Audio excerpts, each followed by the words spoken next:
आज हम बात करेंगे आयुर्वेद के एक ऐसे सीक्रेट की जो त्वचा को एक नई जान दे सकता है। और सबसे कमाल की बात जानते हैं क्या है? इसका जो सॉल्यूशन है ना, वो हमारे किचन में ही मौजूद है। तो चलिए इस सदियों पुराने ज्ञान को आज के जमाने में समझते हैं। हम सब चाहते हैं कि हमारी स्किन हेल्दी हो, नेचुरली ग्लो करे, है ना? पर क्या इसका जवाब वाकई महंगी क्रीमों में है या कहीं और? सवाल तो यही है कि उस कुदरती चमक का असली राज है क्या? यकीन मानिए, इसका जवाब हजारों साल पुराने आयुर्वेद के ज्ञान में है। और वो भी सिर्फ दो बहुत ही साधारण सी चीजों में, नारियल का तेल और शक्कर। जी हां, सुनने में ये जितना आसान लग रहा है ना, इसकी असली ताकत इसके आयुर्वेदिक गुणों में छिपी हुई है। तो चलिए अब जरा गहराई में उतरते हैं और ये समझने की कोशिश करते हैं कि आखिर आयुर्वेद इन दो चीजों को इतना पावरफुल क्यों मानता है। देखिए, ये दोनों चीजें एक दूसरे को कैसे पूरा करती हैं। एक तरफ है नारियल तेल, जिसका गुण है शीतल और स्निग्ध, मतलब ये त्वचा को ठंडक और नमी देता है। इससे पित्त और वात दोष शांत होते हैं।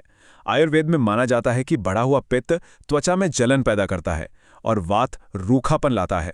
तो नारियल तेल इन दोनों को बैलेंस करता है। और दूसरी तरफ है शक्कर, जो स्किन को साफ करके, एक्सफोलिएट करके उसे सॉफ्ट बनाती है। पहले नारियल तेल की बात करते हैं, जिसे आयुर्वेद में नारिकल तेल भी कहते हैं। यह सिर्फ ऊपरी तौर पर काम नहीं करता, बल्कि स्किन में अंदर तक जाकर उसे मॉइस्चराइज करता है। अगर त्वचा में कोई इरिटेशन या हल्की सूजन है तो इसका ठंडा गुण उसे शांत कर देता है और रूखेपन को हटाकर स्किन को नेचुरली सॉफ्ट और ग्लोइंग बनाता है। और अब आते हैं शक्कर यानी शर्करा। ये एक कमाल का नेचुरल एक्सफोलिएंट है। इसके जो छोटे छोटे दाने होते हैं ना, वो स्किन पर जमी डेड सेल्स की परत को बहुत धीरे धीरे हटा देते हैं। नतीजा, नीचे से एकदम ताज़ा, नई और चमकदार स्किन बाहर आती है। इससे स्किन का खुरदुरापन भी कम होता है और एक नेचुरल ग्लो मिलता है। तो अब हम ये तो जान गए कि ये काम क्यों करते हैं। चलिए अब देखते हैं कि इन्हें इस्तेमाल कैसे करना है। यकीन मानिए, ये एक बहुत ही सिंपल 3 स्टेप का प्रोसेस है। सच में प्रोसेस इससे ज्यादा आसान नहीं हो सकता। बस 1 चम्मच नारियल तेल और 1 चम्मच शक्कर, दोनों को मिलाकर एक पेस्ट बना लीजिए। फिर इसे स्किन पर हल्के हाथों से 2 से 3 मिनट तक मसाज कीजिए। इससे ब्लड सर्कुलेशन भी बेहतर होगा। फिर बस 5 मिनट के लिए छोड़ दीजिए ताकि स्किन इसके गुणों को अच्छे से सोख ले। और आखिर में गुनगुने पानी से धो लीजिए।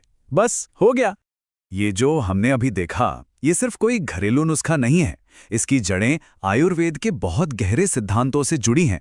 आइए इसके परिणाम और इसके पीछे के इतिहास पर एक नज़र डालते हैं। जब ये दोनों एक साथ मिलते हैं ना, तो असर बहुत पावरफुल होता है। शक्कर स्किन की सतह को साफ करती है, तो नारियल तेल अंदर जाकर उसे पोषण देता है। मतलब एक ही समय में सफाई भी और नरिशमेंट भी। यही कॉम्बिनेशन स्किन को सॉफ्ट, ग्लोइंग बनाता है और ड्राइनेस को जड़ से खत्म करने में मदद करता है। देखिए, इस प्रैक्टिस की जड़ें कितनी पुरानी हैं। आयुर्वेद के जो सबसे जरूरी ग्रंथ हैं, चरक संहिता और सुश्रुत संहिता, उनमें उद्वर्तन नाम की एक प्रक्रिया का जिक्र मिलता है। उद्वर्तन सिर्फ एक स्क्रब नहीं है, बल्कि एक तरह की थेरेप्यूटिक सूखी मालिश है, जो ब्लड सर्कुलेशन को बढ़ाती है, स्किन को टोन करती है और बॉडी को प्यूरिफाई करती है। इससे पता चलता है कि त्वचा को शुद्ध करने का ये आइडिया कितना प्राचीन और साइंटिफिक है। यहाँ एक बात साफ करना बहुत जरूरी है। देखिए, नारियल तेल और शक्कर के जो गुण हैं वो तो आयुर्वेद में बताए गए हैं, लेकिन ये जो खास स्क्रब की रेसिपी है, ये उस प्राचीन ज्ञान का एक मॉडर्न एप्लीकेशन है। इसे सीधे किसी क्लासिकल ग्रंथ से नहीं लिया गया है।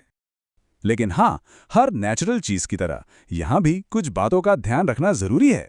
चलिए देखते हैं कि किन लोगों को इसका इस्तेमाल करते वक्त थोड़ा अलर्ट रहना चाहिए।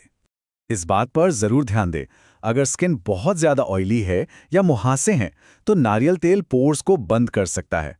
और अगर स्किन पर कोई खुला घाव या एक्टिव इन्फेक्शन है, तो इसे बिल्कुल इस्तेमाल ना करें, क्योंकि इससे प्रॉब्लम बढ़ सकती है। और आखिर में ये पूरी बात हमें एक सवाल पर लाकर छोड़ती है। ये स्क्रब हमें याद दिलाता है कि कभी-कभी सबसे असरदार उपाय सबसे सिंपल चीजों में ही छिपे होते हैं।